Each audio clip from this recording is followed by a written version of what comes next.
Actually ಏನು ಅಧ್ಯಾತ್ಮ ಅಂದರೆ? ಅಧ್ಯಾತ್ಮ ಅನ್ನೋದು ಬಹಳ ಸಿಂಪಲ್, ಅದರಲ್ಲಿ ಕನ್ಫ್ಯೂಸ್ ಇಲ್ಲವೇ ಇಲ್ಲ. ಆಲ್ಮೋಸ್ಟ್ ಎಲ್ಲರೂ ಕರೆಯುವಂಥದ್ದು ಸೆಲ್ಫ್ ರಿಯಲೈಸೇಷನ್ ಅಂತ. ಹಾಗೆ ಸೆಲ್ಫ್ ರಿಯಲೈಸೇಷನ್ ಆಗಲಿಕ್ಕೆ ಹೋಗ್ತಿರಲ್ಲ, ಆ ಮಾರ್ಗಕ್ಕೆ ಹೆಸರು ಸ್ಪಿರಿಚುವಾಲಿಟಿ, ಆಧ್ಯಾತ್ಮಿಕತೆ. ಇನ್ಯಾವುದು ಆಧ್ಯಾತ್ಮಿಕತೆ ಅಲ್ಲ. ಆ ಜಪಾನಿನ ಬೌದ್ಧ ಮತದ ಒಂದು ಭಾಗ ಝೆನ್ ಅಂತ ಕರೀತಾರೆ. ಝೆನ್ ಅಂದರೆ ಧ್ಯಾನದ ಅಪಭ್ರಂಶ, ಝೆನ್ ಆಗಿದೆ. ಝೆನ್ನಲ್ಲಿ ನೀವೇನನ್ನಾದರೂ ಕೇಳಕ್ಕೊಳ್ಟ್ರೆ ಗುರುನೇ ಒಂದು ಪ್ರಶ್ನೆ ಮಾಡ್ತಾರೆ. ಒಂದು ಕೈನಲ್ಲಿ ಚಪ್ಪಾಳೆ ಹೇಗೆ ಬರ್ತದೆ, ಒಂದು ಕೈನಲ್ಲಿ ಶಬ್ದ ಹೇಗೆ ಬರ್ತದೆ. What is the sound of one hand clapping? I don't know. What is the sound of one? ಹಾಗಾದ್ರೆ ಒಂದು 20 ವರ್ಷದ ವಯಸ್ಸಿನವರು ಯಾರಾದರೂ ನಾನೀಗ ಸ್ಪಿರಿಚುವಲ್ ಆಗಬೇಕು ಅಂದರೆ ನನ್ನನ್ನು ನಾನು ಕಂಡ್ಕೊಳ್ಳೋದು ಹೇಗೆ, ಅಂದರೆ ಆ ಪ್ರಾಸೆಸ್ ಹೇಗೆ ಸ್ಟಾರ್ಟ್ ಆಗುತ್ತೆ? ಜಗಳ ಆಡ್ತಾ ಇದ್ದಾಗ ಯಾರೋ ಬಂದು ಹೊಡಿತಾರೆ, ನೀವು ಹೊಡೆಸ್ಕೊಳ್ತೀರಾ ಸುಮ್ಮನೆ? ಆಗಿದ್ರೆ ಅದು ಆಧ್ಯಾತ್ಮಿಕತೆ ಅಲ್ಲ. ಹೊಡೆಸ್ಕೊಳ್ಳೋದನ್ನ ಅಧ್ಯಾತ್ಮ ಹೇಳಲ್ಲ. ಯಾರು ಹೊಡಿತಾ ಇದ್ರು ನೀನು ಹೊಡ್ತಾ ತಿನ್ನು, ನಿನ್ನ ಮನಸ್ಸು ಶಾಂತವಾಗಿರೋದು ಅಧ್ಯಾತ್ಮ ಹೇಳೋದಿಲ್ಲ. ಅಧ್ಯಾತ್ಮ ಹೇಳೋದು ನಿನ್ನ ಮನಸ್ಸನ್ನು ಶಾಂತವಾಗಿಟ್ಕೋ, ಯುದ್ಧಕ್ಕೆ ನಿಂತಾಗ ಯುದ್ಧವನ್ನೇ ಮಾಡು. ಇಂಗ್ಲೆಂಡ್ ನಿಂತಿರೋದು, ಅಮೇರಿಕಾ ನಿಂತಿರೋದು ಕರೆನ್ಸಿಗಳ ಮೇಲೆ, ಡಾಲರ್ಗಳ ಮೇಲೆ. ಆದರೆ ಭಾರತ ನಿಂತಿರೋದು ಇದ್ಯಾವುದ್ರ ಮೇಲೂ ಅಲ್ಲ, ಕೈಗಾರಿಕೆಗಳ ಮೇಲೆ, ಸಾಫ್ಟ್ವೇರ್ ಮೇಲೆ, ಇದ್ಯಾವುದ್ರ ಮೇಲೂ ನಿಂತಿರೋದು ಅಧ್ಯಾತ್ಮದ ಮೇಲೆ.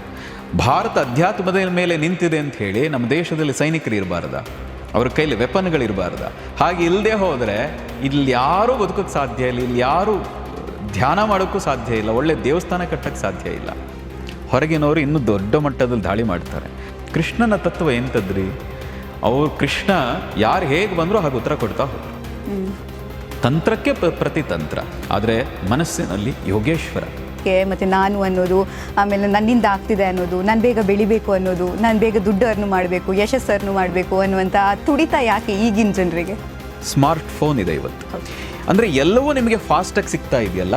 ಜೀವನದಲ್ಲಿ ಯಶಸ್ಸು ಫಾಸ್ಟಾಗಿ ಸಿಗಬೇಕು ಅಂತ, ಸಕ್ಸಸ್ಸು ಫಾಸ್ಟಾಗಿ ಸಿಗಬೇಕು ಅಂತ. ಹಾಗೂ ಹೋಗಿ ನೀವು ಸಂಪಾದನೆ ಮಾಡಿದರೆ ಅದು ಇವತ್ತೇ ಶೋಕಿ ಮಾಡಿ, ಇವತ್ತೇ ಎಂಜಾಯ್ ಮಾಡಿ, 4 ಜನಕ್ಕೆ ನಾನು ತೋರಿಸಿ ಬದುಕಬೇಕು ಅಂತ ಇದೆಯಲ್ಲ, ಆ ಶೋಕಿ ಇದೆಯಲ್ಲ, 4 ಜನಕ್ಕೆ ನಾನು ನೋಡಿ ಹೇಗೆ ನಾನು ಸಂಪಾದನೆ ಮಾಡಿದೆ ಅನ್ನೋದು ಏನು ಪ್ರಯೋಜನ? ಅದರಿಂದ ಏನು ಪ್ರಯೋಜನ ಇಲ್ಲ. ಬಟ್ ನನಗೆ ಆಧ್ಯಾತ್ಮ ಅಂತ ಅಂದಾಗ ಅದು ಹಿಂದೂ ಕನೆಕ್ಟ್ ಅಂತ ಅನಿಸುತ್ತೆ, ಹಿಂದೂ ದೇವರು ಅಂತ ನನಗೆ ಕನೆಕ್ಟ್ ಆಗುತ್ತೆ. ಹಾಗಂದರೆ ಅದು ಹಿಂದೂಗಳಿಗೆ ಮಾತ್ರ ಸ್ಪಿರಿಚುವಲ್ ಅಂದರೆ, ಇದು ಕ್ರಿಶ್ಚಿಯನ್ ಮುಸ್ಲಿಮ್ ಅಂತ ಹೇಳಿದರೆ ಅದು ಆಧ್ಯಾತ್ಮ ಅಂತ ಬರೋದಿಲ್ವಾ?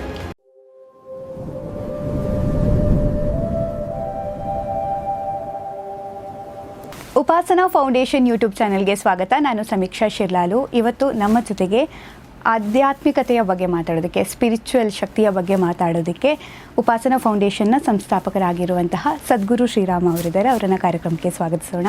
ಗುರುಗಳೇ ನಮಸ್ಕಾರ. ನಮಸ್ಕಾರ. ಹೇಗಿದ್ದೀರಾ? First class. ಈಗ ಆಧ್ಯಾತ್ಮ ಸ್ಪಿರಿಚುವಲ್ ಅಂತ ಅಂದಾಗ ನಾವು ಜೆನ್ಸಿಸ್ ಕಿಡ್ಗಳು ಸೋಷಿಯಲ್ ಮೀಡಿಯಾ ನೋಡಿದಾಗ ಇಂಥ ಕಂಟೆಂಟ್ಗಳೇ ಜಾಸ್ತಿ ಓಡ್ತಾ ಇರುತ್ತೆ. ಎಲ್ಲಿ ನೋಡಿದ್ರು ಸ್ಪಿರಿಚುವಲ್, ಮೋಟಿವೇಶನ್ ಇಂಥ ಥಾಟ್ಗಳನ್ನು ನಾವು ಕೇಳ್ತಾ ಇರ್ತೀವಿ. ಜೊತೆಗೆ ಅದರಲ್ಲೂ ಕನ್ಫ್ಯೂಷನ್ಸ್ ಕ್ರಿಯೇಟ್. ಸ್ಪಿರಿಚುವಲ್ ಅಂದರೆ ಏನು, ಹಾಗಾದರೆ ಮೋಟಿವೇಶನನ್ನೇ ಸ್ಪಿರಿಚುವಲ್ ಆಗಿ ತೊಗೊಳ್ಬೇಕಾ ಅನ್ನುವಂಥದ್ದು. ಜೊತೆಗೆ ಕಂಟೆಂಟ್ಗಳು ಓವರ್ಫ್ಲೋ ಆಗಿರುವಂಥದ್ದು, ಎಲ್ಲನೂ ಸ್ಪಿರಿಚುವಲಾ ಅನ್ನುವಂಥದ್ದು. ಇಂಥದ್ದೆಲ್ಲ ಕನ್ಫ್ಯೂಷನ್ಸ್, ನನ್ನ 100 ಪ್ರಶ್ನೆಗಳು. ಅದರಲ್ಲಿ ಕೆಲವು ಪ್ರಶ್ನೆಗಳು ಇವತ್ತು ನಿಮ್ಮ ಜೊತೆ ನಾನು ಕೇಳೋದಕ್ಕೆ ಇಷ್ಟಪಡ್ತೀನಿ. ಬಟ್ ಮೊದಲ ಪ್ರಶ್ನೆ, ಇಷ್ಟು ಕನ್ಫ್ಯೂಷನಲ್ಲೇ ನನಗೆ ಮೇನ್ ಪಾಯಿಂಟಲ್ಲೇ ಕನ್ಫ್ಯೂಷನ್ ಇದೆ, ಆಧ್ಯಾತ್ಮ ಅಂದರೆ ಏನು ಅನ್ನೋದು. ಆ್ಯಕ್ಚುಲಿ ಏನು ಆಧ್ಯಾತ್ಮ ಅಂದರೆ? ಅಧ್ಯಾತ್ಮ ಅನ್ನೋದು ಬಹಳ ಸಿಂಪಲ್, ಅದರಲ್ಲಿ ಕನ್ಫ್ಯೂಸ್ ಇಲ್ಲವೇ ಇಲ್ಲ. ಅಧ್ಯಾತ್ಮ, ಆತ್ಮ ಅಂದರೆ ಯಾರು? ನಾನು ದೇಹ ಅಲ್ಲ, ನಾನು ಮನಸ್ಸಲ್ಲ. ಇದನ್ನು ಏನೋ ಒಳಗಿದೆ, ಇದನ್ನು ಕೇಳ್ತಾ ಇರೋದು ಏನೋ ಒಂದಿದೆ. ನಾನು ದೇಹ, ನನ್ನ ದೇಹ ಅಂತ ಹೇಳ್ತೀವಿ, ನಾನು ದೇಹ ಅಂತ ಹೇಳಲ್ಲ. ನನ್ನ ಮನಸ್ಸು ಅಂತ ಹೇಳ್ತೀವಿ, ನಾನು ಮನಸ್ಸು ಅಂತ ಹೇಳಲ್ಲ. ನನ್ನ ತಲೆ ಅಂತ ಹೇಳ್ತೀವಲ್ವಾ, ನಾನೇ ತಲೆ ಅಂತ ಯಾವತ್ತೂ ಹೇಳಲ್ಲ. ಹಾಗೆ ಹೀಗೆ ಹೇಳಬೇಕಾದ್ರೆ ನನ್ನ ತಲೆ, ನನ್ನ ದೇಹ, ನನ್ನ ಮನಸ್ಸು ಅಂತ ಹೇಳಬೇಕಾದ್ರೆ ಇದನ್ನು ಹೇಳೋದೇನೋ ಒಂದಿದೆ.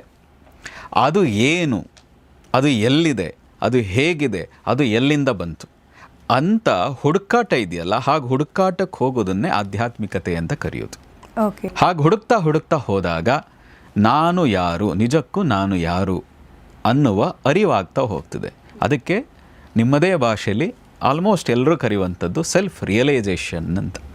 ಹಾಗೆ ಸೆಲ್ಫ್ ರಿಯಲೈಸೇಷನ್ ಆಗಲಿಕ್ಕೆ ಹೋಗ್ತಿರಲ್ಲ, ಆ ಮಾರ್ಗಕ್ಕೆ ಹೆಸರು ಸ್ಪಿರಿಚುವಾಲಿಟಿ, ಆಧ್ಯಾತ್ಮಿಕತೆ. ಇನ್ಯಾವುದು ಆಧ್ಯಾತ್ಮಿಕತೆ ಅಲ್ಲ. ಓಕೆ, ಒಂದು ಕ್ಲಿಯರ್ ಏನು ಅಂತ ಹೇಳಿದ್ರೆ ನಮ್ಮ ಬಗ್ಗೆ ನಾವು ತಿಳ್ಕೊಳ್ಳೋಕೆ ಹೊರಡುವಂತಹ ಒಂದು ಪ್ರಾಸೆಸ್ ಅದು. Yes. ಆಮೇಲೆ ಅದು ಸಿಕ್ಕಿದ್ರೆ ಅಲ್ಲಿ ಸ್ಪಿರಿಚುವಲ್ ನೀವು ಪಡ್ಕೊಂಡ್ರಿ ಅನ್ನುವಂಥ ಸ್ಪಿರಿಚುಯಾಲಿಟಿ ಪಡ್ಕೊಂಡ್ರಿ ಅಂತ. ಹೌದು. ಬಟ್ ಈ ಹುಡುಕಾಟ ಯಾಕೆ ಪ್ರಾರಂಭ ಆಗುತ್ತೆ? ನಮ್ಮ ಸಮಸ್ಯೆಗಳಿಂದ ಪ್ರಾರಂಭ ಆಗುತ್ತಾ, ಅಥವಾ ನಾವು ಜೀವನದಲ್ಲಿ ಜಿಗುಪ್ಸೆ ಬಂದಾಗ ಪ್ರಾರಂಭ ಆಗುತ್ತಾ, ಅಥವಾ ಈಗಿನ ಜನ್ರೇಷನಲ್ಲಿ ಹೇಗೆ ಅಂದರೆ ಎಲ್ಲವೂ ಕ್ಷಣಿಕ ಅಂತ ಆಗೋಗ್ಬಿಟ್ಟಿದೆ. ಅಂದರೆ ಏನೋ ಸ್ವಲ್ಪ ಹರ್ಟ್ ಆದರೂ ಅಲ್ಲಿ ಸ್ಟಾಪ್, ಮುಗೀತು, ಇನ್ನೇನಿಲ್ಲ ಅನ್ನೋದು. ಆವಾಗ ಈ ಹುಡುಕಾಟ ಪ್ರಾರಂಭ ಆಗುತ್ತಾ? ಯಾರು ಈ ರೀತಿಯ ಸಣ್ಣ ಇನ್ಸಿಡೆಂಟಿಂದ ಜಿಗುಪ್ಸೆಯಿಂದ ಶುರು ಮಾಡ್ತಾರಲ್ಲ, ಅವರು ಪರ್ಮನೆಂಟ್ ಆಧ್ಯಾತ್ಮಿಕ ಮಾರ್ಗದಲ್ಲಿ ಹೋಗೋಕ್ಕೆ ಸಾಧ್ಯನೇ ಆಗಲ್ಲ. ಯಾರಿಗೆ ಆಳವಾಗಿ ಎಲ್ಲವನ್ನೂ ನೋಡಿದ್ದೀನಿ, ಆದರೆ ನನಗಿನ್ನೂ ಏನೋ ಬೇಕು ಅನ್ನುವಂಥದ್ದು ಇದೆಯಲ್ಲ, ಹಾಗೆ ಇನ್ನೂ ಏನೋ ಬೇಕು, ನನಗಿನ್ನೂ ಫುಲ್ಫಿಲ್ ಆಗ್ತಾ ಇಲ್ಲ ಅನ್ನೋ ಭಾವ ಬರಬೇಕು. ಆಗ ಮಾತ್ರ ನಿಜವಾಗಿ ಆಧ್ಯಾತ್ಮಿಕದಲ್ಲಿ ಕೊನೆ ಹಂತದವರೆಗೆ ಹೋಗ್ಲಿಕ್ಕೆ ಸಾಧ್ಯ.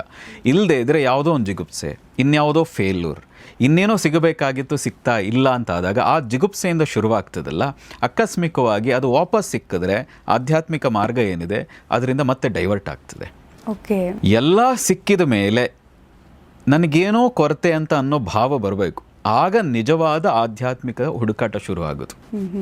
ಇಲ್ಲದೆ ಇದ್ದರೆ ಆಧ್ಯಾತ್ಮಿಕ ಅರ್ಧದಲ್ಲೇ ಮುಗಿದು ಹೋಗ್ತದೆ. ಸೊ ಈ ಥರ ಪ್ರಾರಂಭ ಆಗಬೇಕು ಅಂತ ಹೇಳಿದ್ರೆ ಹೇಗೆ ಹುಟ್ಟಬಹುದು ಅನ್ನುವಂಥ ಒಂದು ಯೋಚನೆ, ಅಂದರೆ ಈ ಥರ ನಾಲೆಜ್ ಇದ್ದಾಗ ಮಾತ್ರ ಆ ಥರ ಒಂದು ಆಲೋಚನೆ ಹುಟ್ಟುತ್ತಾ ನಾನು ಸ್ಪಿರಿಚುವಲ್ ಕಡೆ ಹೋಗಬೇಕು ಅಂತ? ಈ ಥರ ಯಾವುದಾದ್ರು ಕಂಟೆಂಟ್ಗಳನ್ನು, ವೀಡಿಯೋಸ್ಗಳನ್ನು ನೋಡಿದಾಗ ನಮ್ಗೆ ಅನಿಸುತ್ತಾ, ಅಥವಾ ಇದಕ್ಕೇನಾದರೂ ಒಂದು ನಮಗೆ ಮೋಟಿವ್ ಅಂತ ಬರುತ್ತಾ ಅಂತ ಈ ಥರ ಸ್ಪಿರಿಚುವಲ್ಗೆ ಹೋಗಬೇಕು? ಇಲ್ಲ, ತುಂಬ ಸರಿ ನೋಡಿ, ಯಾರ್ದೋ ಮಾತು ಕೇಳಿದಾಗಲೂ ಕೇಳ್ತಾ ನಮಗೇನೋ ಒಂದು ಪ್ರಶ್ನೆ ಶುರುವಾಗ್ತದೆ. ಹೀಗೆ ಪ್ರಶ್ನೆ ಶುರುವಾದಾಗಲೂ ಆ ದಾರಿಗೆ ಹೋಗಬಹುದು. ನಮ್ಮ ಜಪಾನ್ನಲ್ಲಿ ಒಂದು ಮತ ಇದೆ, ಬೌದ್ಧ ಮತದ ಒಂದು ಪಂಗಡ, ಒಂದು ಭಾಗ. ಆ ಜಪಾನಿನ ಬೌದ್ಧ ಮತದ ಒಂದು ಭಾಗ ಝೆನ್ ಅಂತ ಕರೀತಾರೆ. ಝೆನ್ ಅಂದರೆ ಧ್ಯಾನದ ಅಪಭ್ರಂಶ, ಝೆನ್ ಆಗಿದೆ. ಝೆನ್ನಲ್ಲಿ ನೀವೇನನ್ನಾದರೂ ಕೇಳಕ್ಕೆ ಹೊರಟ್ರೆ ಗುರುನೇ ಒಂದು ಪ್ರಶ್ನೆ ಮಾಡ್ತಾರೆ. ಒಂದು ಕೈನಲ್ಲಿ ಚಪ್ಪಾಳೆ ಹೇಗೆ ಬರ್ತದೆ, ಒಂದು ಕೈನಲ್ಲಿ ಶಬ್ದ ಹೇಗೆ ಬರ್ತದೆ, ಹೀಗೆ ಒಂದು ಪ್ರಶ್ನಿಕೆ ಇರ್ತದೆ. ಅದಕ್ಕೆ ಹೆಸರು ಮುಂಡಿಗೆಗಳು ಅಂತ. ಒಗಟು ಅಂತ ಏನು ಕರಿತೀವಲ್ಲ, ಹಾಗೆ ಅವರು ಮುಂಡಿಗೆ ಅಂತ ಅದು ಅವರ ಭಾಷೆನಲ್ಲಿ, ನಮ್ಮ ಭಾಷೆಗೆ ಭಾಷಾಂತರ ಆದಾಗ ಬರ್ತದೆ. ಹೀಗೆ ಪ್ರಶ್ನೆ ಹಾಕಿದಾಗ ಈ ಪ್ರಶ್ನೆ ಮೂಲಕ ಪ್ರಶ್ನೆ ಕೇಳಿ ತನಗೆ ತಾನೇ ಪ್ರಶ್ನೆ ಕೇಳಿ ಒಂದು ಎನ್ಲೈಟನ್ ಆದವ್ರ ಸಂಖ್ಯೆ ಜಾಸ್ತಿ ಇದೆ ಅಂತ. ಹಾಗೆ ಯಾರ್ದೋ ಮಾತು ಕೇಳ್ತಾ, ಇನ್ಯಾರ್ದೋ ಮೋಟಿವೇಶನಲ್ಸ್ ಮಾತುಗಳನ್ನು ಕೇಳ್ತಾ ನಿಮಗೊಂದು ಪ್ರಶ್ನೆ ಬಂದು ಆ ಪ್ರಶ್ನೆನ ಹುಡುಕ್ತಾ ಹೋದಾಗಲೂ ನೀವು ಎನ್ಲೈಟನ್ ಪಡಿಬೋದು, ಆಧ್ಯಾತ್ಮಿಕ ಮಾರ್ಗದ ಉನ್ನತ ಮಾರ್ಗಕ್ಕೆ ಹೋಗ್ಬೋದು. ಏನು ಮೋಟಿವೇಶನಲ್ ಅನ್ನೋದು ಏನಿದೆಯಲ್ಲ, ಅದರಲ್ಲಿ ಇನ್ನೊಂದು ತಪ್ಪಿದೆ.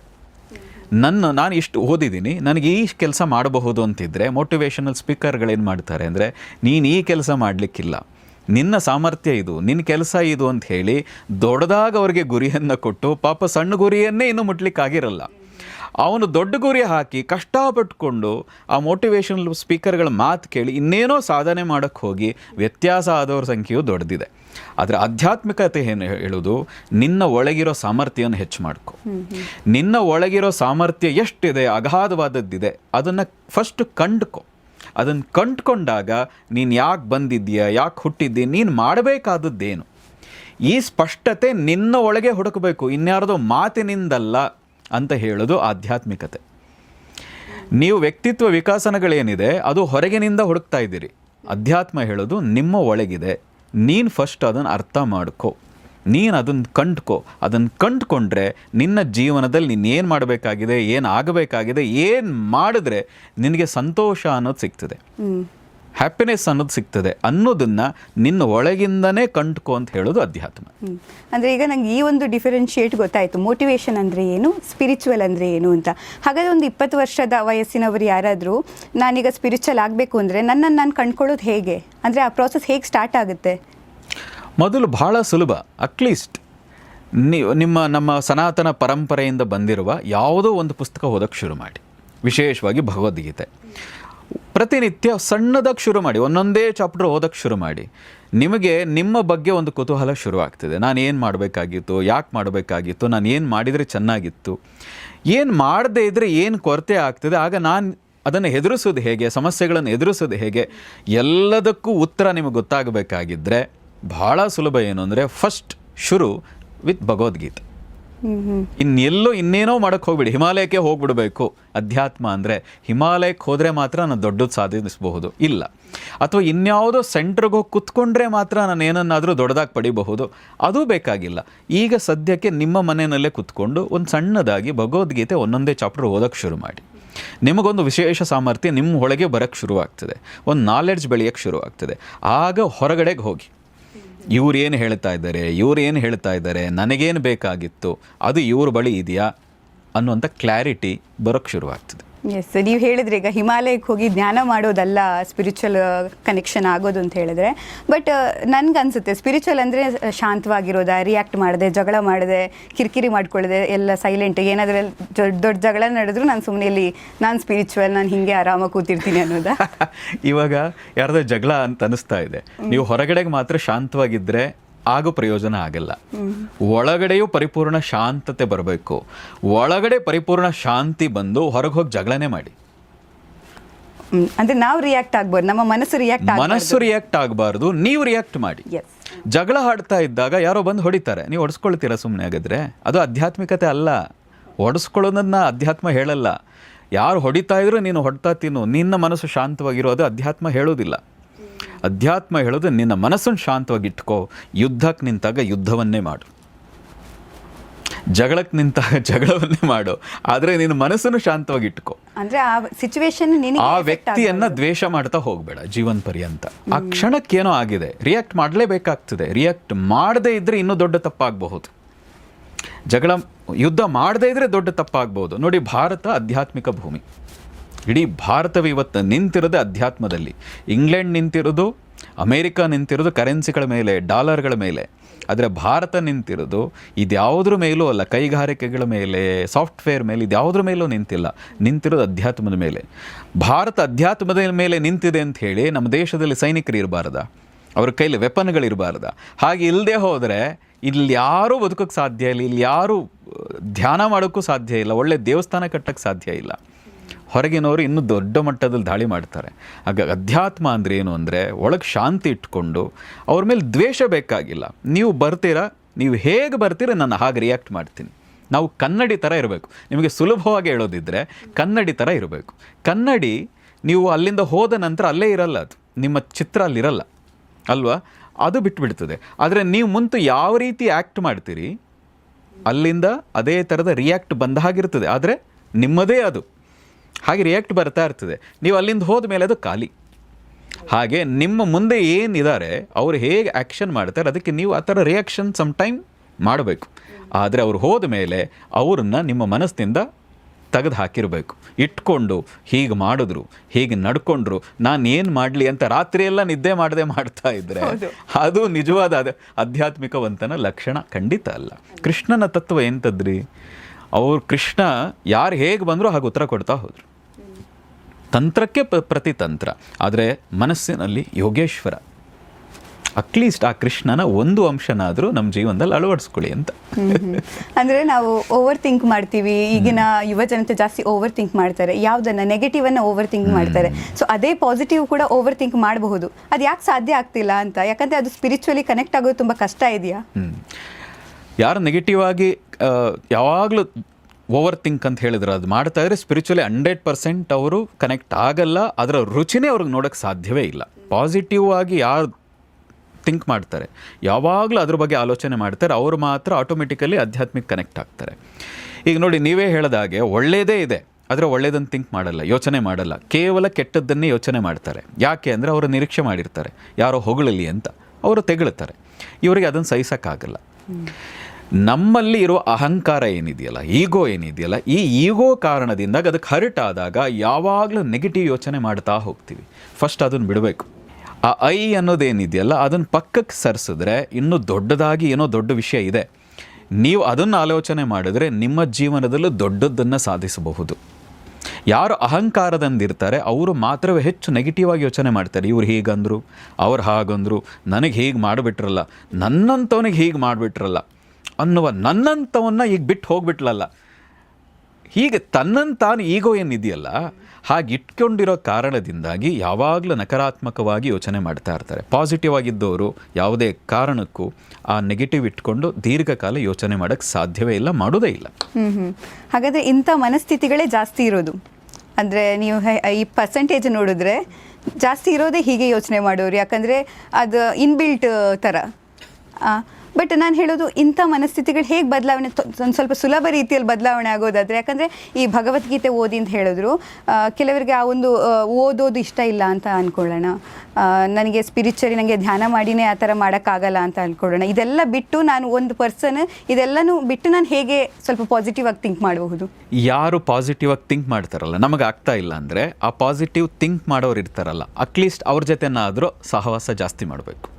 ಒಂದು ಎಲ್ಲಿ ಪಾಸಿಟಿವ್ ಹೆಚ್ಚಿದೆ ಅಂತ ಅನ್ನೋ ಫೀಲ್ ಆಗ್ತದೆ, ಒಂದು ಒಳ್ಳೆಯ ಪ್ರಕೃತಿ ಇರ್ಬೋದು, ಒಳ್ಳೆ ಪಾರ್ಕ್ ಇರ್ಬೋದು, ಒಂದು ಒಳ್ಳೆಯ ದೇವಸ್ಥಾನ ಇರ್ಬೋದು, ಬೇಡ ಇವತ್ತಿನ ಜಂಜಿಗಳಿಗೆ ಇಷ್ಟ ಆಗುವಂಥ ಒಂದು ಒಳ್ಳೆಯ ಸಮುದ್ರದ ತೀರ ಇರಬಹುದು.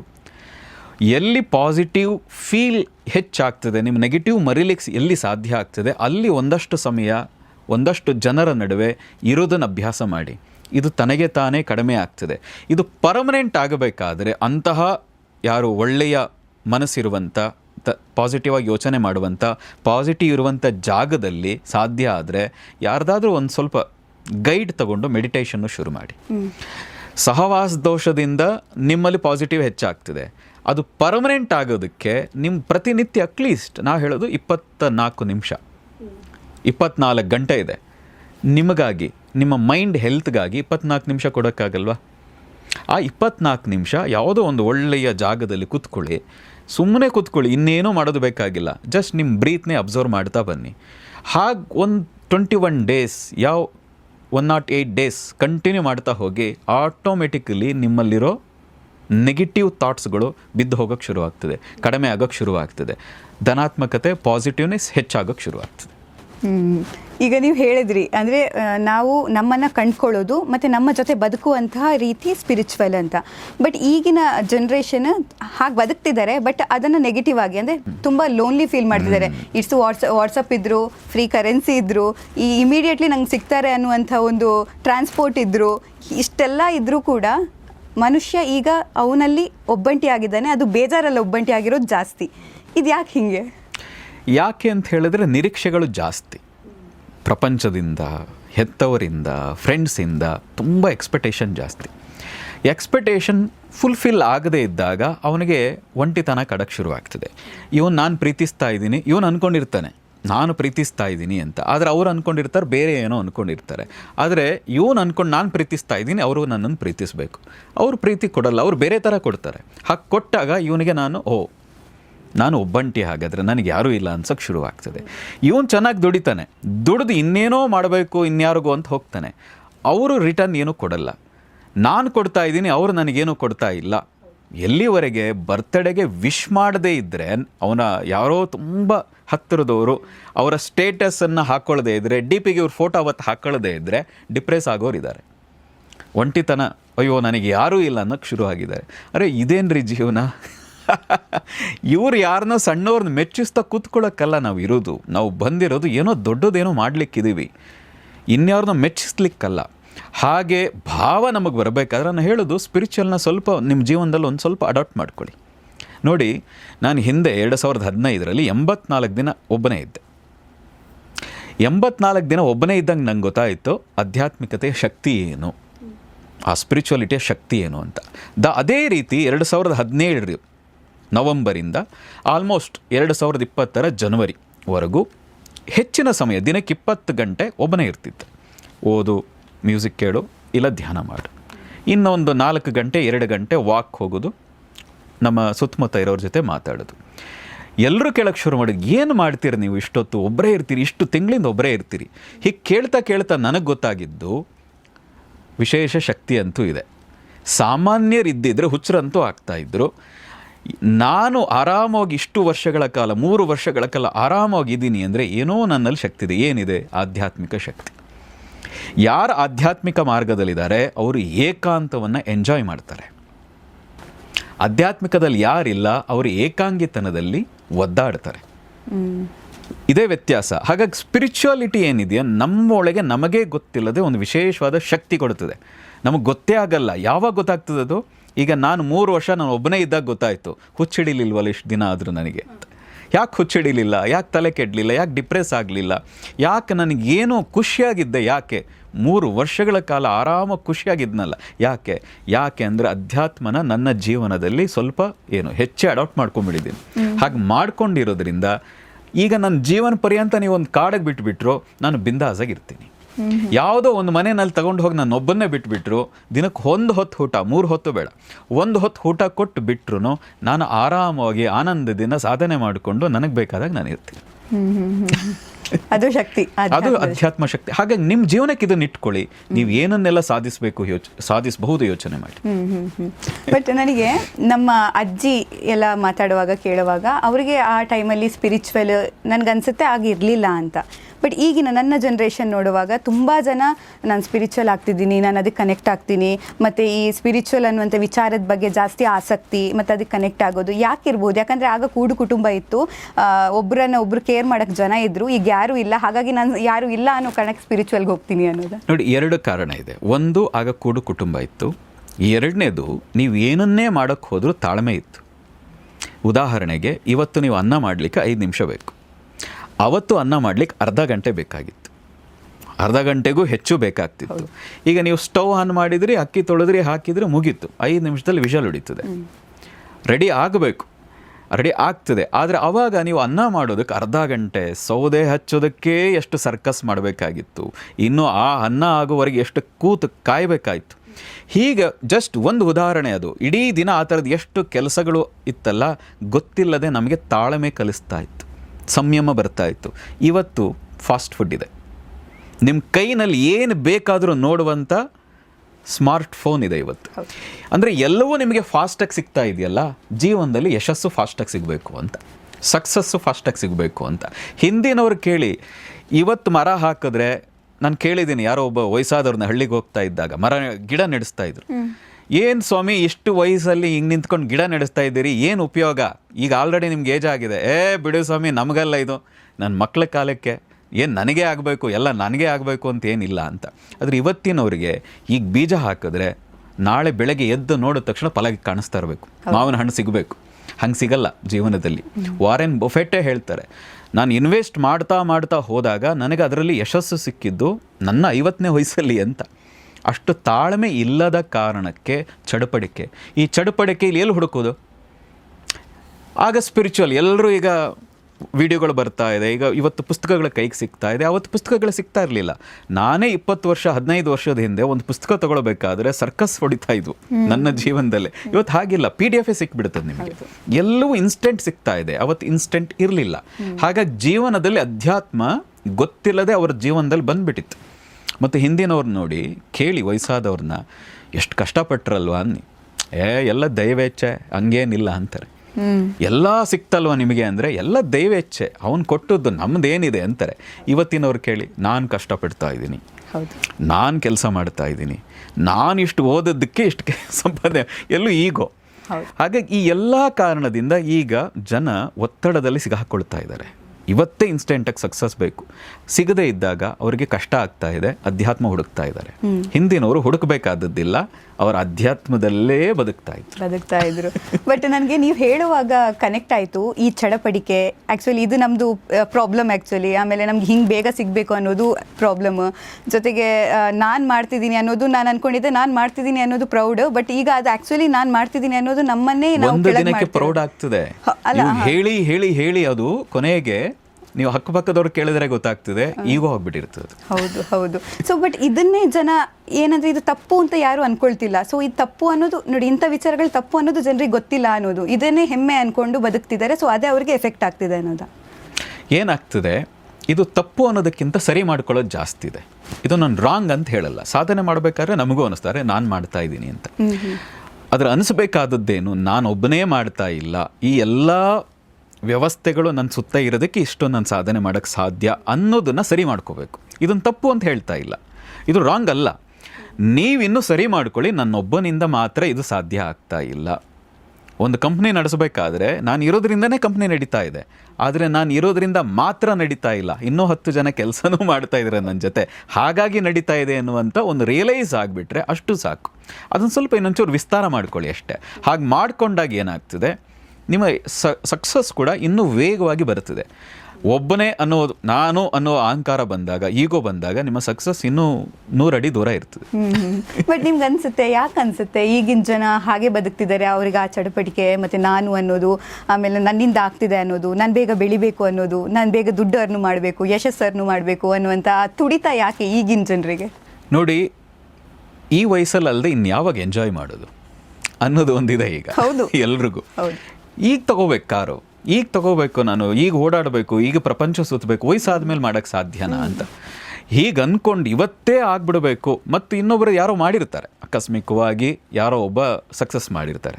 ಈಗ ಜೋಕರ್ಬರ್ಗ್ಗೆ ಫೇಸ್ಬುಕ್ ಭಾಳ ವೇಗವಾಗಿ ಬೆಳೆದು ಬಿಡ್ತು, ಭಾಳ ಯಂಗ್ ಏಜಲ್ಲೇ ವಿಶ್ವದ ಶ್ರೀಮಂತರ ಪಟ್ಟಿಲ್ ಸೇರೋದು. ನಮ್ಗೆ ನೋಡಿದಾಗ ಅನ್ನಿಸ್ತದೆ, ನನಗೆ ಯಾಕೆ ಸಾಧ್ಯ ಇಲ್ಲ? ಅರೆ, ನಿನಗೂ ಸಾಧ್ಯ, ಆದರೆ ಇವತ್ತೇ ಸಾಧ್ಯ, ಇವತ್ತೇ ಆಗಿಬಿಡಬೇಕು ಅನ್ನೋದು ಇರಬಾರ್ದು. ನಿನಗೆ ಒಂದಷ್ಟು ಕೆಲಸ ಮಾಡ್ತಾ ಹೋಗಬೇಕು.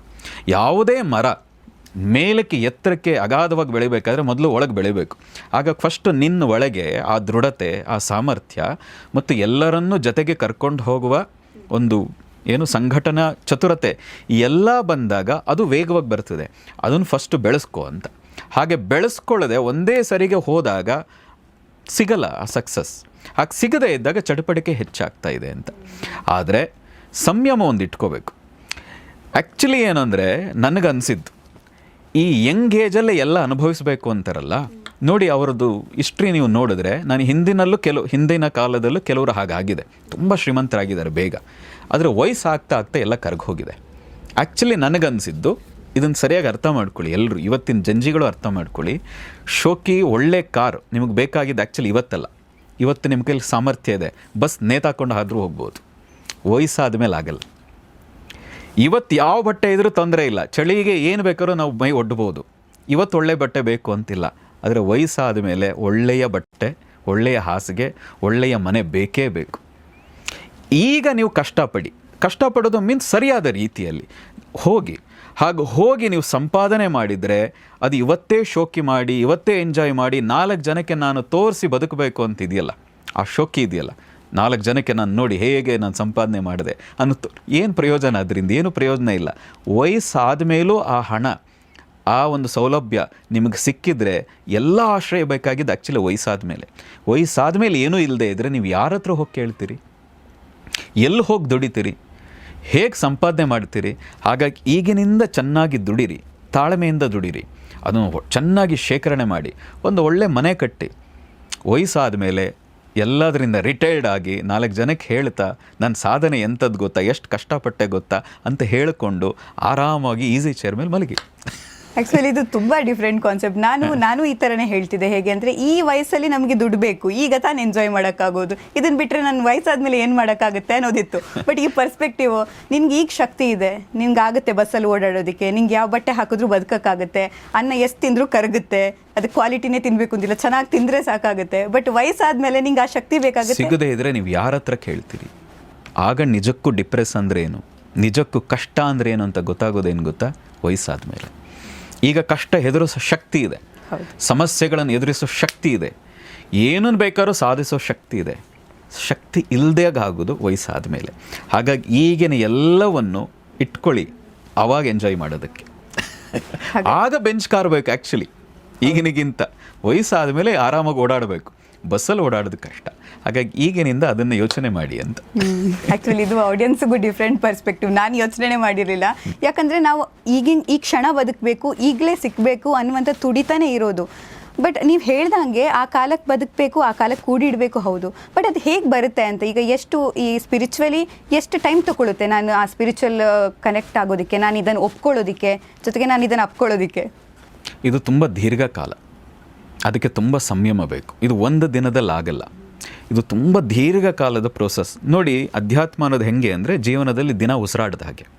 ಇವತ್ತು ಜಾಸ್ತಿ ಉಸಿರಾಡದೆ ನನಗೆ ಜಾಸ್ತಿ ಶಕ್ತಿ ಬಂತು, ಹಂಗಿಲ್ಲ. ಅದು ನಿರಂತರವಾಗಿ ಉಸಿರಾಡಲೇಬೇಕು, ಶಕ್ತಿ ಸಿಗಬಹುದು, ಆದರೂ ಉಸಿರಾಡ್ತಾನೆ ಇರಬೇಕು. ಹಾಗೆ ಅಧ್ಯಾತ್ಮ ಕೂಡ ನೀವು ಪ್ರತಿನಿತ್ಯ ನಿಮ್ಮ ಜೀವನದಲ್ಲಿ ಸ್ವಲ್ಪವೇ ಸೇರಿಸ್ಕೊಳ್ತಾ ನಿಮ್ಮ ಉಸಿರಾಟವೇ ಅಧ್ಯಾತ್ಮ ಆಗಿ ಹೋಗಬೇಕು, ಆ ಹಂತಕ್ಕೆ ಬರಬೇಕು. ಹಾಗೆ ಬರಬೇಕಾದ್ರೆ ತುಂಬ ದೀರ್ಘಕಾಲ ಅದು.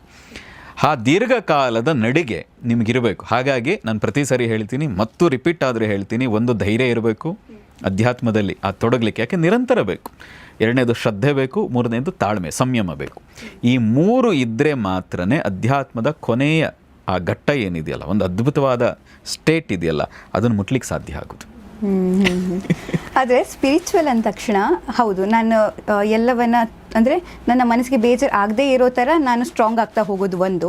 ಜೊತೆಗೆ ಸ್ಪಿರಿಚುವಲ್ ನನಗೆ ಆಯಿತು, ನಾನು ಸ್ಪಿರಿಚುವಲನ್ನು ಪಡ್ಕೊಂಡೆ ಅಂತ ಆದಾಗ, ಆಧ್ಯಾತ್ಮಿಕತೆಯನ್ನು ನಾನು ಗಳಿಸ್ಕೊಂಡೆ ಅಂತ ಆದಮೇಲೆ ನಂಗೆ ಅಹಂಕಾರ ಬರುವಂಥ ಸಾಧ್ಯತೆ ಇದೆಯಾ?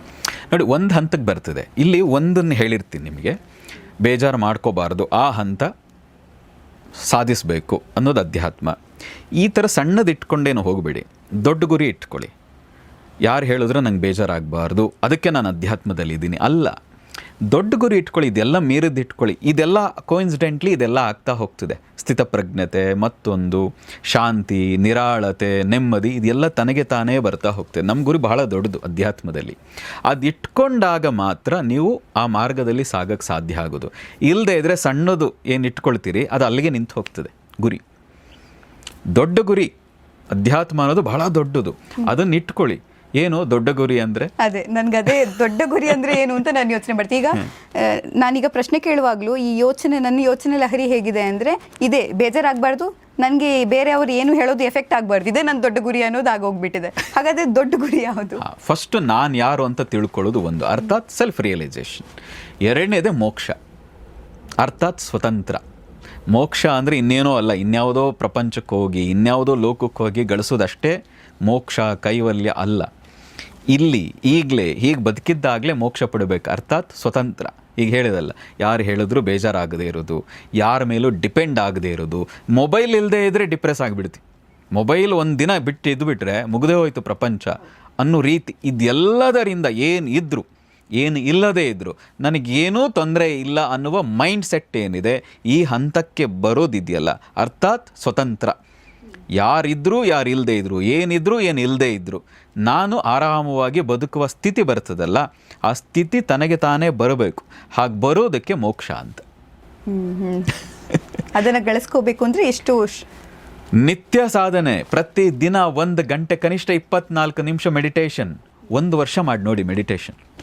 24 ನಿಮಿಷ ಪ್ರತಿ ದಿನ, ಒಂದೇ ನಿರ್ದಿಷ್ಟ ಸಮಯದಲ್ಲಿ, ಎಲ್ಲಿ ಬೇಕಾದರೂ ಕೂತ್ಕೊಳ್ಳಿ, ಆದರೆ ನಿರ್ದಿಷ್ಟ ಸಮಯದಲ್ಲಿ 24 ನಿಮಿಷ ಪ್ರತಿನಿತ್ಯ ಧ್ಯಾನ ಮೆಡಿಟೇಷನ್ ಮಾಡ್ತಾ ಮಾಡ್ತಾ ಮಾಡ್ತಾ ಹೋಗಿ 1 ವರ್ಷದಲ್ಲಿ ಅದರ ಕಿಕ್, ಇವತ್ತಿನ ಯೂತ್ಸ್ ಕೇಳೋದೇನು?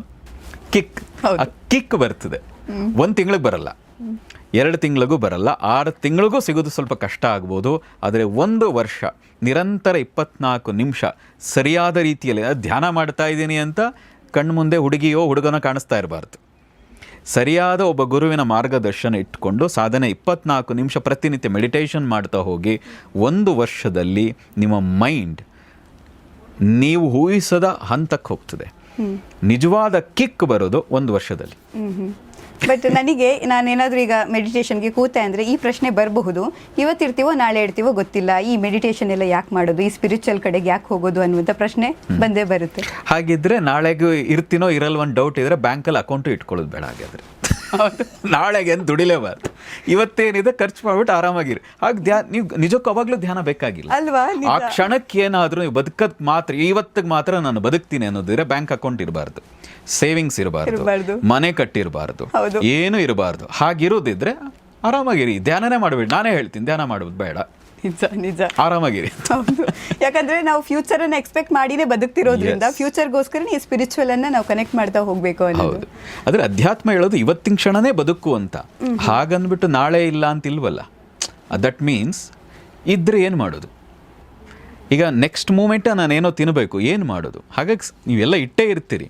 ನಾಳೆ ಅನ್ನೋದಿದೆ ಅಂತ ನಿಮಗೆ ಯೋಚನೆ ಇದ್ದಾಗ ಮುಂದಿನ ವರ್ಷ ಅನ್ನೋದು ಇದೆ, ಮುಂದಿನ ವರ್ಷ ಅನ್ನೋದಿದೆ ಅಂತ ಆದಮೇಲೆ ಮುಂದಿನ ಜನ್ಮ ಅನ್ನೋದು ಇದೆ. ಹಾಗಿದೆ ಅಂದಾಗ ಅಧ್ಯಾತ್ಮ ಮಾರ್ಗದಲ್ಲಿ ಸಾಗೋದೇ ಬೇಕು. ಅದು ಬಿಟ್ಟರೆ ಅನಿವಾರ್ಯ ಇನ್ಯಾವುದೂ ಇಲ್ಲ. ಬಟ್ ನನಗೆ ಆಧ್ಯಾತ್ಮ ಅಂತ ಅಂದಾಗ ಅದು ಹಿಂದೂ ಕನೆಕ್ಟ್ ಅಂತ ಅನಿಸುತ್ತೆ. ಹಿಂದೂ ದೇವರು ಅಂತ ನನಗೆ ಕನೆಕ್ಟ್ ಆಗುತ್ತೆ. ಹಾಗಂದರೆ ಅದು ಹಿಂದೂಗಳಿಗೆ ಮಾತ್ರನೇ ಸ್ಪಿರಿಚುವಲ್ ಅಂದರೆ, ಇದು ಕ್ರಿಶ್ಚಿಯನ್ ಮುಸ್ಲಿಮ್ ಅಂತ ಹೇಳಿದ್ರೆ ಅದು ಆಧ್ಯಾತ್ಮ ಅಂತ ಬರೋದಿಲ್ವಾ? ನೋಡಿ, ಹಿಂದೂ ಧರ್ಮದ ಸನಾತನ ಧರ್ಮದ ಒಂದು ಬ್ಯೂಟಿ ಇಲ್ಲಿಂದ ಶುರುವಾಗಿದೆ, ಬೇರೆ ಇಲ್ಲಿ ಅದು. ಆದರೆ ಅದು ಚಾಚ್ಕೊಂಡಿದೆಯಲ್ಲ ಹೆಮ್ಮರವಾಗಿ, ಯಾರು ಬೇಕಾದರೂ ಬರಬಹುದು. ಆದರೆ ಮೂಲ ಸನಾತನ ಧರ್ಮವೇ. ಆದರೆ ನಮ್ಮ ಧರ್ಮದಲ್ಲಿ ಇದು ನಿನಗಲ್ಲ, ಇದು ನಿನಗಲ್ಲ, ಇದು ನಮ್ಮದು ಅನ್ನೋದು ಇಲ್ಲವೇ ಇಲ್ಲ. ನಾವು ಹುಟ್ಟಿರೋದೇ, ನಾವು ಕೊಟ್ಟಿರೋದೇ, ನಾವು ಸೃಷ್ಟಿ ಮಾಡಿರೋದೇ, ಅಥವಾ ನಮ್ಮ ಮಹರ್ಷಿಗಳು, ಬ್ರಹ್ಮರ್ಷಿಗಳು, ಋಷಿಗಳು ಏನಿದ್ದಾರೆ ಕೊಟ್ಟಿರೋದೇ ಸರ್ವೇ ಜನಾಃ ಸುಖಿನೋ ಭವಂತಿ, ಎಲ್ಲರೂ ಸುಖವಾಗಿರಬೇಕು. ಹಿಂದೂಗಳು ಮಾತ್ರ ಅಲ್ಲ, ಈ ಪ್ರಪಂಚದಲ್ಲಿ ಯಾವ್ಯಾವ ಮತಗಳಿದೆಯೋ ಅದು ಎಲ್ಲರೂ ಸುಖವಾಗಿರಬೇಕು, ಖುಷಿಯಾಗಿರಬೇಕು. ಯಾಕೆ ಅಂದರೆ ಅವ್ರು ಖುಷಿ ಇದ್ದಾಗ ಮಾತ್ರ ನಾವು ಖುಷಿಯಾಗಿರೋದು. ಕರೋನಾ ಬಂತು, ಚೀನಾದಲ್ಲಿ ಶುರುವಾಯಿತು, ಕೊನೆಗೆ ನಮ್ಮ ದೇಶಕ್ಕೂ ಬಂತಲ್ಲ. ಹಾಗಾಗಿ ಇಡೀ ಪ್ರಪಂಚ ಆರೋಗ್ಯವಾಗಿದ್ದರೆ ಭಾರತನೂ ಚೆನ್ನಾಗಿರ್ತದೆ, ಭಾರತ ಚೆನ್ನಾಗಿದ್ದರೆ ಇಡೀ ಪ್ರಪಂಚ ಚೆನ್ನಾಗಿರ್ತದೆ. ಹಾಗಾಗಿ ಹಿಂದೂ ಧರ್ಮದಲ್ಲೇ, ಸನಾತನ ಪರಂಪರೆಯಲ್ಲಿ ಅಧ್ಯಾತ್ಮ ಅನ್ನೋದು ಹುಡುಕಿ ಇನ್ನೆಲ್ಲೂ ಇಲ್ಲ ಅದು. ಆದರೆ ನಾವು ಮಾತ್ರ ಅದನ್ನು ಅನುಸರಿಸಬೇಕು ಅಂತ ಇಲ್ಲ. ಅದು ಗೊತ್ತಿರೋದ್ರಿಂದನೇ ಇವತ್ತು ನೋಡಿ, ಇಡೀ ಪ್ರಪಂಚದ ಜನ ಹರಿದ್ವಾರಕ್ಕೆ ಹೋಗಿ, ಋಷಿಕೇಶಕ್ಕೆ ಹೋಗಿ, ತಿರುವಣ್ಣಾಮಲೈಗೆ ಹೋಗಿ, ಕಾಶಿಗೆ ಹೋಗಿ, ಪ್ರಪಂಚದ ಎಷ್ಟೋ ಜನ, ಸಾವಿರಾರು ಜನ ಬಂದು ಇಲ್ಲಿ ಸಾಧನೆಗೆ ಬರ್ತಾ ಇದ್ದಾರೆ. ಎಷ್ಟೋ ಜನ ಅವ್ರ ದೇಶದಲ್ಲೇ ದೇವಸ್ಥಾನ, ಆಶ್ರಮಗಳು ಕೊಟ್ಕೊಂಡು ಸಾಧನೆ ಮಾಡೋಕ್ಕೂ ಶುರು ಮಾಡಿಬಿಟ್ಟಿದ್ದಾರೆ. ಹಾಗಾಗಿ ಇದೆಲ್ಲೂ ಸೀಮಿತ ಇಲ್ಲ. ನಮ್ಮ ಮನಸ್ಸೇ, ನಮ್ಮ ಹೃದಯವೇ ಅಸೀಮವಾದದ್ದು, ಮಿತಿ ಮೀರಿದ್ದು.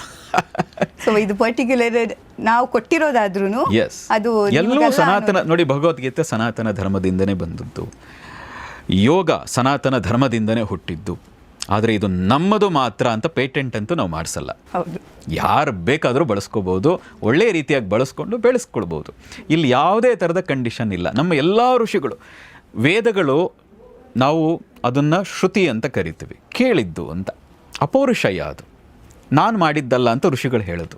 ಅವ್ರ ಬಾಯಿಂದನೇ ಬಂದಿದ್ದರು, ಅವರ ಧ್ಯಾನದಿಂದನೇ ಅದು ಬಂದಿದ್ದರೂ ಕೂಡ ಅದನ್ನು ಅಪೌರುಷಯ ಅಂತ ಹೇಳಿದ್ರು. ಅರ್ಥಾತ್ ಏನು ಅಂದರೆ, ಇದು ನಾನು ಮಾಡಿದೆ ಅಂದ್ಬಿಟ್ಟು ಇವ್ರದಪ್ಪ, ನನಗೆ ಬೇಡ ಅಂತ ಯಾರೂ ಹೇಳಬಾರ್ದು. ಅಷ್ಟು ವಿಶಾಲವಾದ ಮನಸ್ಸು ಋಷಿಗಳದು. ಎಲ್ಲರಿಗೂ ಸಿಗಬೇಕು ಅನ್ನೋ ಕಾರಣಕ್ಕಾಗಿ ವೇದದಲ್ಲಿ ನೀವು ಕೇಳ್ತೀರಿ ಏನು ಇಂಥ ಋಷಿಯಿಂದ ಅಂತ, ದ್ರಷ್ಟಾರರು. ಆದರೆ ಅದು ನಾನಲ್ಲ, ಅಪೌರುಷಯ. ಅವರಿಂದ ಬಂದರೂ ನಾನು ಜಸ್ಟ್ ಮೀಡಿಯೇಟರ್, ಮಧ್ಯದಲ್ಲಿರುವಂಥ ಒಂದು ಮೀಡಿಯಾ ಅಷ್ಟೇ. ನಾನೇ ಕಾರಣ ಅಲ್ಲ ಅದಕ್ಕೆ ಅಂತ. ಅರ್ಥ ಏನು, ಯಾರು ಬೇಕಾದ್ರೂ ಬಳಸ್ಕೊಳ್ಳಿ. ಹೌದು, ನಿಜ. ಬಟ್ ಈಗ ನಮ್ಮ ದೇಹನ ನಾವು ಆರೋಗ್ಯವಾಗಿ ಇಟ್ಕೊಳ್ಳೋದಕ್ಕೆ ಹೆಲ್ದಿ ಫುಡ್, ಈ ಥರ ಲೈಫ್ ಸ್ಟೈಲ್, ಯೋಗ, ಈ ಥರ ಎಲ್ಲ ಮಾಡ್ತೀವಿ. ನಮ್ಮ ಆತ್ಮನ ನಾವು ಈ ಥರ ಹೆಲ್ದಿಯಾಗಿ ಇಟ್ಕೊಳ್ಳೋದಕ್ಕೆ ಸ್ಪಿರಿಚುವಲ್ ಕಡೆಗೆ ಹೋಗ್ಬೋದು.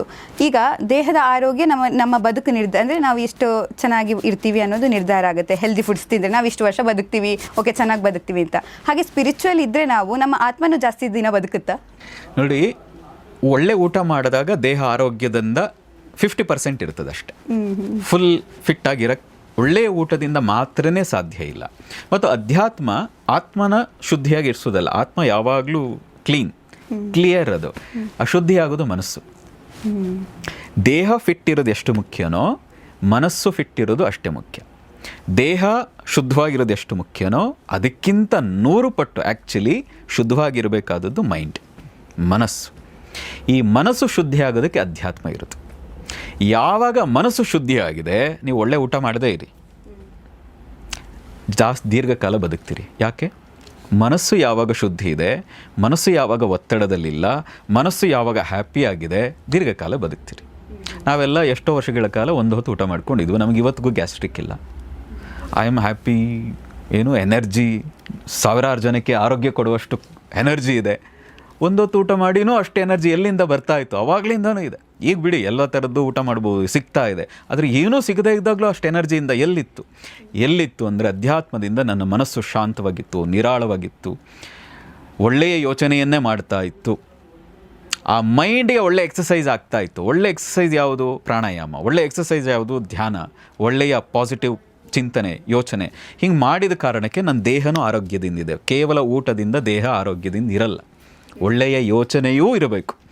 ಇಲ್ಲಿ ತಿನ್ನೋದು ಮಾತ್ರ ಅಲ್ಲ, ಇಲ್ಲಿ ಎಲ್ಲ ಕಡೆಯಿಂದನೂ ತಿಂತಾ ಇದ್ದೀವಿ. ಅದೆಲ್ಲವೂ ಚೆನ್ನಾಗಿರಬೇಕು. ಹಾಗಿರಬೇಕಾದ್ರೆ ಅಧ್ಯಾತ್ಮದಿಂದ ಮಾತ್ರ ಸಾಧ್ಯ, ಇಲ್ಲದೇ ಇದ್ರೆ ಆಗಲ್ಲ ಅಂತ. ಹೌದು ಹೌದು. ಬಟ್ ಅದೇ ನಾನೀಗ ನಮ್ಮ ಯೂತ್ಸ್ ಎಕ್ಸಾಂಪಲ್ ತಗೊಂಡ್ರು ಕೂಡ ಅವರಿಗೆ ಎಲ್ಲ ಕಂಟೆಂಟ್ಗಳು ಇನ್ಫಾರ್ಮೇಷನ್ಗಳು ಓವರ್ಫ್ಲೋ ಆಗ್ತಾ ಇದೆ ಇಂಥ ಸೋಷಿಯಲ್ ಮೀಡಿಯಾದಿಂದ ಅಂತ ನನಗನ್ಸುತ್ತೆ. ಹಾಗಾಗಿ ಅವರು ಸ್ಪಿರಿಚುವಲ್ ಬಗ್ಗೆ ಯೋಚನೆ ಮಾಡಬೇಕಾದ್ರೂ ಇದೇನು ಹಾಗಂದ್ರೆ ಸ್ಪಿರಿಚುವಲ್ ಆಗಿರಬೇಕು ಅಂದರೆ ನಾನು ಹಿಂಗೆ ಇರಬೇಕು. ನೀವು ಹೇಳಿದಾಗೆ ಸುಮ್ಮನೆ ಯೋಗ ಅಂದರೆ ಸುಮ್ಮನೆ ಒಂದು ಕಡೆ ಕೂತ್ಕೊಂಡು ಧ್ಯಾನ ಮಾಡೋದು ಮಾತ್ರ ಅಲ್ಲ, ಅದಕ್ಕೆ ಅದೂ ಒಂದು ವಿಷಯ. ಆಮೇಲೆ ಅಷ್ಟು ಕಂಟೆಂಟ್ಗಳು ಅದರಲ್ಲಿ ಯಾವ್ದು ಸತ್ಯ ಯಾವುದು ಸುಳ್ಳು ಅನ್ನುವಂಥ ಕನ್ಫ್ಯೂಷನ್ಸು. ಸೊ ಅವ್ರಿಗೆ ಓವರ್ಫ್ಲೋ ಆಗ್ತಾ ಇದೆ ಅಂತ ಅನಿಸುತ್ತೆ ಸಮ್ಟೈಮ್ಸ್. ಅದು ಯಾಕೆ ಅನ್ಸುತ್ತೆ ಹಾಗೆ ಅಂತ? ಯಾಕೆಂದರೆ ಓವರ್ಫ್ಲೋ ಆಗ್ತಾ ಇದೆ. ದಿನ ಬೆಳಗಾದರೆ 10 ಪಾಡ್ಕಾಸ್ಟ್ಗಳು, 10 ಪುಸ್ತಕಗಳು, ರೀಲ್ಸ್ಗಳು, ಶಾರ್ಟ್ ಕಟ್ಟಲ್ಲಿ ಅದನ್ನು ತಿಳ್ಕೊಬೇಕು ಅಂತ ರೀಲ್ಸ್ಗಳು ಹಿಂಗೆ ನೋಡಿದಾಗ ಏನಾಗ್ತದೆ, ತುಂಬ ನೋಡಿಬಿಟ್ರೆ ಏನಾಗ್ತದೆ, ಅದು ಓವರ್ ಥಿಂಕಿಂಗ್ ಮಾಡ್ತದೆ ಆಟೋಮೆಟಿಕಲಿ. ನೋಡಿ, ನಾನೇನು ಮಾಡ್ತೀನಿ, ಒಂದು ಬುಕ್ ಓದ್ತೀನಿ. ಒಂದು ಬುಕ್ ಹೋದ ನಂತರ ತಕ್ಷಣ ಇನ್ನೊಂದು ಬುಕ್ ಓದೋದಿಲ್ಲ ನಾನು. ಅದಕ್ಕೆ 15 ದಿನ 1 ತಿಂಗಳು ಬಿಡ್ತೀನಿ. ಒಂದು ಬುಕ್ದು ಕೀ ಪಾಯಿಂಟ್ಸ್ ಮಾಡ್ತೀನಿ, ಅದನ್ನೇ ಯೋಚನೆ ಮಾಡ್ತೀನಿ, ಇದು ಯಾಕೆ ಹೀಗೆ, ಇದು ಯಾಕೆ ಹೀಗೆ, ಇದರಲ್ಲಿ ನನಗೇನು ಬೇಕು ಅಂತ. ಹಾಗಾಗಿ ನಾನು ಯಾರ್ದಾದ್ರೂ ನಾನು ವೀಡಿಯೋಗಳು ನೋಡೋದೇ ಕಡಿಮೆ. ಅಕಸ್ಮಾತ್ ಒಂದು ರೀಲ್ ನೋಡಿದ್ರೆ ಆ ರೀಲ್ನೇ ಯೋಚನೆ ಮಾಡ್ತಾ ಕೂತಿರೋದಿಲ್ಲ. ನನಗೇನು ಬೇಕೋ ಆ ವಿಷಯ ಅಷ್ಟು ತಗೊಂಡು ಅಷ್ಟನ್ನು ಮಾತ್ರ ನಾನು ಇಟ್ಕೊಳ್ತೀನಿ. ಅಷ್ಟೊಂದೆಲ್ಲ ತಗೊಂಡು ಅದನ್ನು ತಲೆಗೆ ತುಂಬಿಕೊಂಡು ಇದನ್ನು ಮಾಡಲ ಅನ್ನೋ ಕನ್ಫ್ಯೂಸ್ ನನಗಿಲ್ಲವೇ ಇಲ್ಲ. ನನಗೊಂದು ಕ್ಲಾರಿಟಿ ಬಂದಿದೆ. ಈ ಕ್ಲಾರಿಟಿ ಬಂದಿರೋದ್ರಿಂದ ಈಗ ನಾನು 10 ಪುಸ್ತಕ ಓದಿದ್ರು, 10 ವಿಡಿಯೋ ನೋಡಿದ್ರು, ಅಥವಾ 10 ಜನರ ಮಾತನ್ನು ನನ್ನ ಸುತ್ತ ಇರೋರು ಕೇಳಿದ್ರು, ಆ ಮಾತುಗಳನ್ನು ನನಗೇನು ಬೇಕು ಅನ್ನೋ ಕ್ಲಾರಿಟಿ ಇರೋದ್ರಿಂದ ಅಷ್ಟನ್ನು ಮಾತ್ರ ನಾನು ತಗೊಳ್ತೀನಿ. ನೀವೆಲ್ಲ ಏನು ಮಾಡ್ತಾ ಇದ್ದೀರಿ, ಎಲ್ಲವೂ ಬೇಕೇನೋ ಅಂತ ತಗೊಂಡು ಕೊನೆಗೆ ಎಲ್ಲಿ ಅಪ್ಲೈ ಮಾಡಬೇಕು ಅನ್ನೋದೇ ಕನ್ಫ್ಯೂಸ್ ಆಗ್ತಾ ಇದೆ. ಹಾಗೆ ಕನ್ಫ್ಯೂಸ್ ಆಗ್ತಾ ಇರೋದ್ರಿಂದ ಏನೂ ಅಪ್ಲೈಯೇ ಮಾಡದೆ ಗೊಂದಲದಲ್ಲಿ ಇದ್ದೀರಿ. ನಾ ಹೇಳೋದು, ತಿಳ್ಕೊಳ್ಳಿ, ಆದರೆ ಒಂದನ್ನು ಅಪ್ಲೈ ಮಾಡಿ. ನಮ್ಮ ಹಿರಿಯರು ಹೇಳೋರು, ಒಂದು ಮನೆ ಕಟ್ಟಬೇಕಾದ್ರೆ ತುಂಬ ನಾಲೆಡ್ಜ್ ಬೇಕು. ಏನು, ಕೇವಲ ಮನೆ ಕಟ್ಟೋದು ಹೇಗೆ ಅಲ್ಲ, ಮನೆ ಕಟ್ಟಬೇಕಾದ್ರೆ ಎಲ್ಲಿ ಕಟ್ಟಬೇಕು, ಯಾವ ಥರ ಕಟ್ಟಬೇಕು, ಯಾವ ಸಿಮೆಂಟ್ ಬಳಸಬೇಕು, ಯಾವ ಕಬ್ಬಣ ಬಳಸಬೇಕು, ಎಲ್ಲವೂ ಬೇಕು, ಎಲ್ಲ ಗೊತ್ತಿರಬೇಕು. ಹೀಗೆಲ್ಲ ಗೊತ್ತಿರಬೇಕು, ಹೌದು, ಆದರೆ ಮನೆಯೊಳಗೆ ಹೇಗೆ ಬದುಕಬೇಕು ಅನ್ನೋದು ಮೊದಲು ಗೊತ್ತಿರಬೇಕು ಅಂತ. ಹಾಗೆ ಒಂದು ವಿಷಯದಲ್ಲಿ ನಾವು ಮಾಸ್ಟರ್ ಆಗಬೇಕು, ಇನ್ನೆಲ್ಲ ವಿಷಯ ತಿಳ್ಕೊಳ್ಳಿ, ಆದರೆ ಎಲ್ಲ ವಿಷಯದಲ್ಲೂ ನಾನು ಮಾಸ್ಟರ್ ಆಗಿಬಿಡಬೇಕು, ಎಲ್ಲ ನನಗೆ ಗೊತ್ತು ಅನ್ನೋದು ಆದರೆ ಸಮಸ್ಯೆಗಳು ಜಾಸ್ತಿ ಆಗ್ತವೆ ಅಂತ. ಸೊ ಬದುಕನ್ನು ತುಂಬ ಸರಳ ಮಾಡಬೇಕು ಅನ್ನೋದು. ಆ್ಯಕ್ಚುಲಿ ಅಧ್ಯಾತ್ಮ ಅನ್ನೋದು ಅಷ್ಟೇ, ಸರಳವಾಗಿ ಇರೋದನ್ನೇ ನಾವು ಕಾಂಪ್ಲಿಕೇಟೆಡ್ ಮಾಡ್ತಾ ಇದ್ದೀವಿ. ಈಗ ನಾವು ಸಿಂಪಲ್ಲಾಗಿ ಹೇಳಿಬಿಟ್ರೆ ನಿಮಗೇನು ಒಂದ್ಸಲ ಇಷ್ಟೇನ ಅನ್ಸೋಕ್ಕೆ ಶುರು ಆಗ್ತದೆ. ಅದನ್ನು ಕಾಂಪ್ಲಿಕೇಟೆಡ್ ಮಾಡಬೇಕು. ಕಾಂಪ್ಲಿಕೇಟೆಡ್ ಮಾಡಿದಾಗಲೇ ನಿಮಗೆ ಏನೋ ಇದೆ ಅಂತ ಅನ್ಸೋಕ್ಕೆ ಶುರು ಆಗಿಬಿಡ್ತದೆ. ಅದು ಸಾಧನೆಯೂ ಅಷ್ಟೇ. ನಾವು ಸಿಂಪಲ್ಲಾಗಿ ಧ್ಯಾನ ಮಾಡು ಅಂದರೆ ಅವ್ರಿಗೇನೂ ಅನಿಸಲ್ಲ. ಕಾಂಪ್ಲಿಕೇಟೆಡ್ ಮಾಡಿ, ಹೀಗೆ ಕುತ್ಕೋಬೇಕು, ಈ ಮ್ಯಾಟ್ ಹಾಕೋಬೇಕು, ಹೀಗೆ ಬಿಲ್ಡಿಂಗ್ ಇರಬೇಕು, ಸುಮ್ಮನೆ ಕಾಂಪ್ಲಿಕೇಟೆಡ್ ಮಾಡಿ ಅವ್ರಿಗೆ ಕುತೂಹಲ ಶುರು ಆಗ್ತದೆ. ಆದರೆ ಅದರಿಂದ ಏನೂ ಆಗಲ್ಲ. ಸಿಂಪಲ್ಲಾಗಿ ಇರೋದರಲ್ಲೇ ದೊಡ್ಡತನ ಇದೆ. ದೊಡ್ಡದಾಗಿ ಏನೋ ಸಾಧಿಸ್ತೀವಿ. ತುಂಬ ಕಟ್ಕೊಳ್ಳೋಕ್ಕೆ ಹೋದಾಗ, ಕಾಂಪ್ಲಿಕೇಟೆಡ್ ಮಾಡಿಕೊಂಡಾಗ ಲೈಫ್ ಪೂರ್ತಿ ಕಾಂಪ್ಲಿಕೇಟೆಡ್ ಆಗ್ತದೆ. ಸ್ಪಿರಿಚುವಲ್ ಅಂತ ಅಂದಾಗ ಈಗ ಸಹಾನುಭೂತಿ ಅನ್ನೋದು ಜಾಸ್ತಿ ಆಗುತ್ತಾ ಅಂತ. ಯಾಕಂದರೆ ಈಗ ಪ್ರಸ್ತುತತೆಯಲ್ಲಿ ಏನಾಗುತ್ತೆ ಅಂದರೆ ಸಹಾನುಭೂತಿ ತೋರಿಸ್ತಾ ಇದ್ದಾರೆ, ಅಂದರೆ ಅದು ತೋರಿಕೆಯ ಸಹಾನುಭೂತಿ ಆಗುತ್ತೆ. ಹೇಗೆ ಅಂದರೆ ಒಂದು ಯಾರಿಗಾದ್ರೂ ಹೆಲ್ಪ್ ಮಾಡಬೇಕು ಅಂತ ಹೋಗಿರ್ತಾರೆ, ಅದನ್ನು ಕಂಟೆಂಟ್ ಕ್ರಿಯೇಷನಲ್ಲಿ ವೀಡಿಯೋ ಮಾಡಿಬಿಟ್ಟು ಅದು ಹೆಲ್ಪ್ ಆಗುತ್ತಾ ಆಗಿದ್ರೆ, ಅಂದರೆ ಹೆಲ್ಪ್ ಮಾಡ್ತಾರೆ ಎಲ್ರಿಗೂ ಗೊತ್ತಾಗೋ ಹಾಗೆ, ಜೊತೆಗೆ ಅದೊಂದು ತೋರಿಕೆ ಅಷ್ಟೇ ಆಗಿರುತ್ತೆ.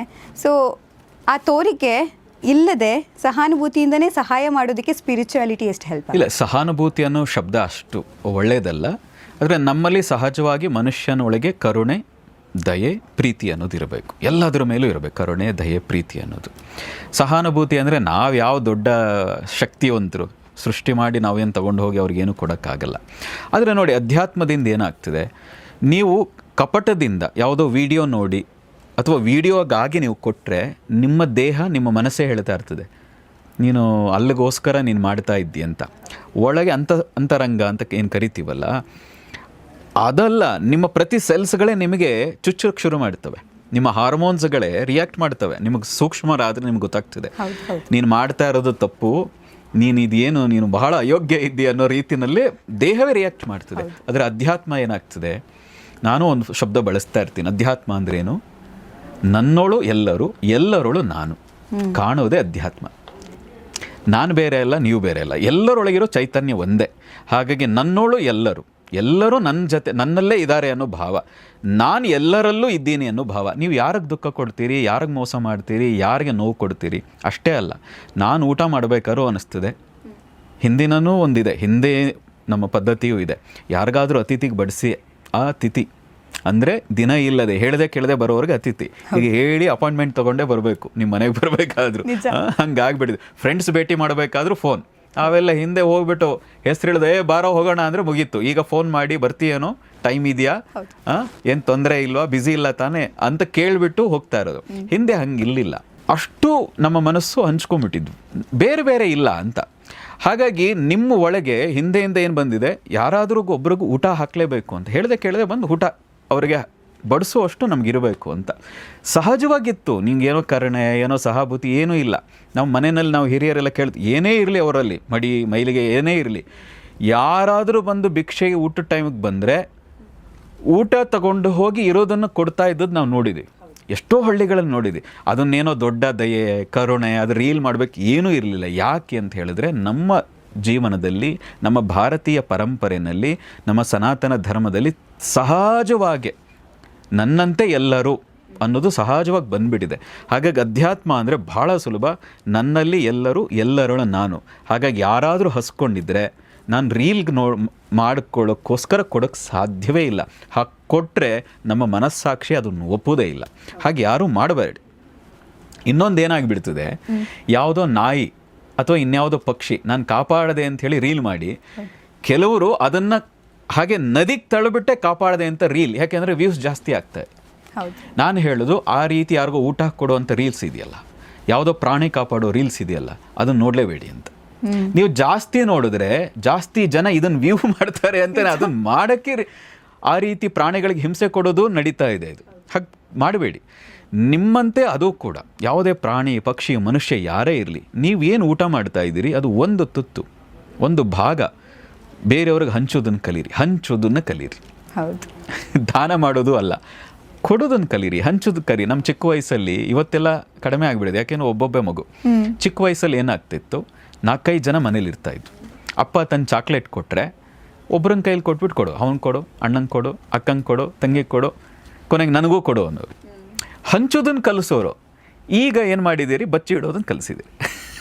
ಇವತ್ತಿನ ಮಾಡ್ರನ್ ಎಜುಕೇಷನ್ನ ದೊಡ್ಡ ಕೊಡುಗೆ ಏನು ಅಂದರೆ ಬಚ್ಚಿಟ್ಟು ಬದುಕು ಅಂತ. ಬಚ್ಚಿಟ್ಟು ಬದುಕು ಚೆನ್ನಾಗಿದೆ ಅದು ರಿದಮ್. ಅವಾಗೆಲ್ಲ ಹಂಚಿ ಬದುಕು ಅಂತ, ಕೊಟ್ಟು ಬದುಕು. ನೀವು ಕೊಟ್ಟಾಗ ಏನಾಗ್ತದೆ, ನಿಮ್ಮ ಹಾರ್ಮೋನ್ಸ್ಗಳು, ಇವತ್ತಿನ ಮಾಡ್ರನ್ ಸೈಕಾಲಜಿ ಹೇಳ್ತಾ ಇರೋದೇನು, ಇವತ್ತು ಮಾಡ್ರನ್ ಸೈನ್ಸ್ ಹೇಳೋದೇನು, ಕೊಟ್ಟಾಗ ನಿಮ್ಮ ಹ್ಯಾಪಿ ಹಾರ್ಮೋನ್ಸ್ ಹ್ಯಾಪಿ ಆಗ್ತದೆ. ಯಾಕೆ ಈಗ ಹಾರ್ಮೋನ್ ಇಂಬ್ಯಾಲೆನ್ಸ್ ಆಗ್ತಾ ಇದೆ, ಯಾಕೆ ಥೈರಾಯ್ಡ್ ಬರ್ತಾ ಇದೆ, ಯಾಕೆ ಹೆಡ್ಏಕ್ ಜಾಸ್ತಿ ಆಗ್ತಾ ಇದೆ, ಯಾಕೆಂದರೆ ನೀವು ಸಮಾಜಕ್ಕೆ ಹೆಡ್ಏಕ್ ಆಗಿದೆ. ಎಲ್ಲರೂ ಹೆಡ್ಡೇಕೆ ಆಗಿರೋದ್ರಿಂದ ಯಾಕೆ ಅಂತ ಹೇಳಿದ್ರೆ, ಇದೇನೂ ಇಲ್ಲದೆ ಕೊಡೋದನ್ನ, ನನ್ನಂತೆ ಅವರು ಅನ್ನೋದು ಕೊಡೋದನ್ನು ಕಲ್ತಿದ್ರೆ ನಿಮ್ಮ ಹಾರ್ಮೋನ್ಸ್ಗಳು ಹ್ಯಾಪಿಯಾಗಿರ್ತಿತ್ತು. ಕೊಟ್ಟಾಗ ನೋಡಿ ಮನಸ್ಸು ಹರಳುತ್ತದೆ. ಕೊಟ್ಟು ನೋಡಿದ್ದೆ ಯಾವಾಗಾದರೂ, ಕೊಡಬೇಕಾದ್ರೆ ಮನಸ್ಸು ಹರಳುತ್ತದೆ. ಯಾರನ್ನ ಹತ್ರ ಕೇಳಿ ಸಂಕುಚಿತ ಆಗ್ತದೆ ಮೈಂಡು. ಹೆಂಗಪ್ಪ ಕೇಳಿದ್ರೆ ಏನು ಅಂದ್ಕೊಳ್ತಾರೋ, ಊಟನೇ ಆಗಲಿ ಹೆಂಗೆ ಕೇಳಪ್ಪ, ಮನಸ್ಸು ಹಂಗೆ ಹಿಂಗಾಗ್ತದೆ. ಕೊಡೋಕ್ಕೆ ಶುರು ಮಾಡಿ ಹಿಂಗಾಗ್ತದೆ. ಅರ್ಥಾತ್ತೇನು, ಎವ್ರಿ ಸೆಲ್ಸ್ ರಿಯಾಕ್ಟ್ ಮಾಡೋಕ್ಕೆ ಶುರುವಾಗ್ತದೆ.